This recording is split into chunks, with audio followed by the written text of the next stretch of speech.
এই রেসিপিটা একবার খেলে দারুণ লাগবে। দেখো সমস্ত উপকরণ নিয়ে নিলাম, এবার এটাকে একটা পেস্ট বানিয়ে নিয়েছি। আর এইদিকে ডিম ফাটিয়ে নিলাম, তারপর দিয়ে দিলাম কর্নফ্লাওয়ার। সমস্তটা আমি ফাটিয়ে নিচ্ছি। আগে বানানো পেস্টটাও দিয়ে দিলাম, পরিমাণ মতো লবণ দিয়ে দিলাম, ফাটানো হয়ে গিয়েছে। আর ওতে দিয়ে দিচ্ছি সেদ্ধ করে রাখা কাঁঠালগুলো, আর একটু হলুদ গুঁড়োও দিয়ে দিয়েছি। আর দেখো তেল গরম হয়ে যাওয়ার পর আমি একে একে ভেজে নিচ্ছি, দেখতেই পাচ্ছ।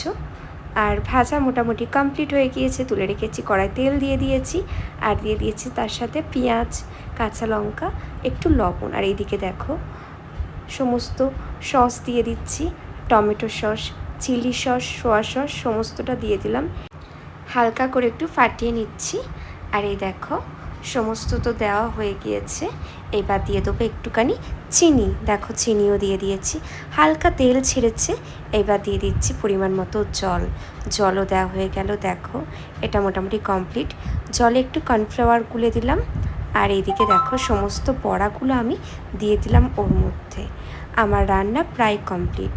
অবশ্যই তোমরা এভাবে বাড়িতে বানাবে, অসাধারণ খেতে লাগে এটা।